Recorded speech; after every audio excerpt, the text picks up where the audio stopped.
Overwatch's Season 9 update has brought us a little more PvE in the form of Cosmic Crisis, a 4-player co-op mission where you have to hunt down the horror lurking beneath Antarctica. But is it any good? In this video, I wanted to share my thoughts and opinions on the limited time mode after playing both Expert and Legendary difficulties live on Twitch. If you want to catch the content live, then make sure to follow me there, and let's dive in. Starting off with my initial impressions, I was rather lost as to where the objectives were on my first play or two, with my teammates doing most of the work and me just tagging along taking out anything that moved. It took me longer than I'd like to admit to figure out that I hadn't auto-picked up the batteries, for example, and was just running around without one. But that's likely due to the fact that they're only pre, which I'll touch on in a bit, and because I've been playing some other games where things like this do pick themselves up automatically. None of this was a big deal though, as after a couple of plays I knew exactly what was going on and where to go. So I'm going to put this down to being a noob rather than poor design. This was also likely exaggerated as I did do my first playthrough as a solo on Expert difficulty,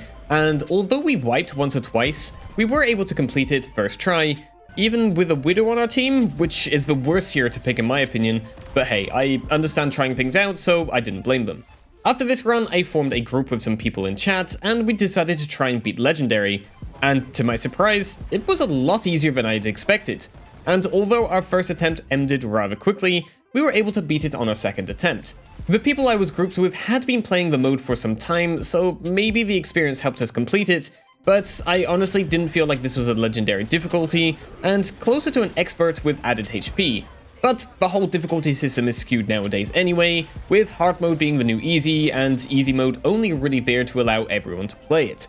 Another complaint I had was actually the audio mix. I know that this kind of mode can be a lot more chaotic than a regular 5v5 match, especially when you add in not only the ambient sound to set the mood, but also the huge number of enemies that can be there at once. But it was all just way too much and just became noise after a couple of runs. Now, this might just be me, but I have my audio set up nicely so I can hear the audio cues in multiplayer. But recently, I've noticed that new things have been getting louder, with Orisa's mythic skin specific sounds being another big offender. Don't get me wrong, I love the sound effects, it's just that it's too loud compared to other effects, and if anything it makes me want to use other skins instead, as there's no way to turn it down other than turning down global or effect setting. This isn't a deal breaker as it's mostly noticeable after a few runs anyway, and by that time you could probably play through without any sound and still do well, but I did have to drop my general volume down by 20% to keep the little sanity I have left. In terms of the available heroes, I actually really enjoyed the selection,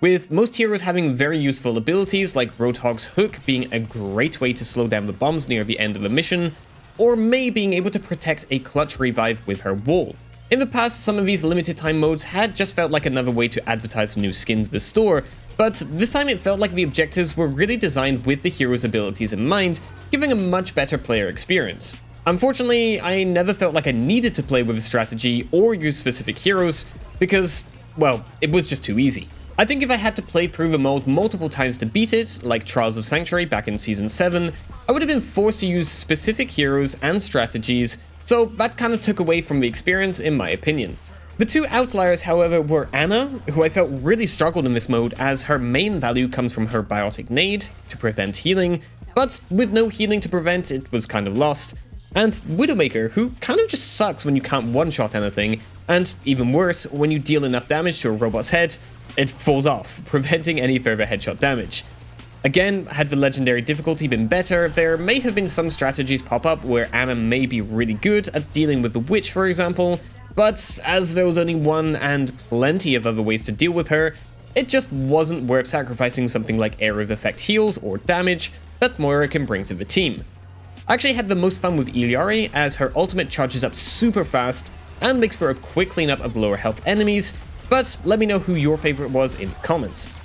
A big complaint that I've had in the past with previous PvE missions in Overwatch was the massive lack of any replayability, but Cosmic Crisis brought something new to the table, and I think it worked out pretty well. So at the beginning of each match, one player at random will be selected to have the possibility to turn on their teammates later on in the mission. This mechanic turns the regular PvE mode into a PvPvE, which gives each run something a little different to fight, and makes you want to play more so you can try and prevent your old teammates from winning. Combined with the challenges, which require you to win both as a team and as an enemy, and you quickly start racking up the number of times you play. My only gripe here is that the rewards for the challenges were somewhat lacking in my opinion, with only a handful of voice lines to earn, which wasn't enough to keep me grinding past 10 or so plays, considering I had played 9 before being able to turn on my teammates for the first time.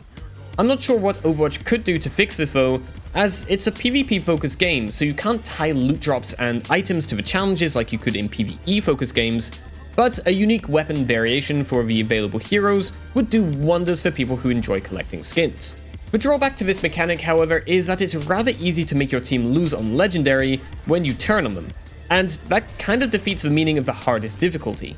I'd love to see a dynamic difficulty scaler that adapts to whether your teammates turn on you or not, so that you can't just cheese the hardest challenges for the rewards. But I think the devs are scared of making it too hard and having too few of a player base complete it. Personally, I think this is more of an issue due to the live service nature of the game, as if the mission was available for months at a time, then people would have time to try and test things out to build up to completing it. But last I heard, people were waiting hours to join PvE mission lobbies, which will very quickly put them off trying further. Having a more in-depth difficulty scaler and matchmaking system, so you aren't stuck with useless bots for teammates, and aren't punished for playing with less players, would be ideal. But as the PvP side of the game is more focused than the PvE, I fear we won't see anything like that for a long time yet.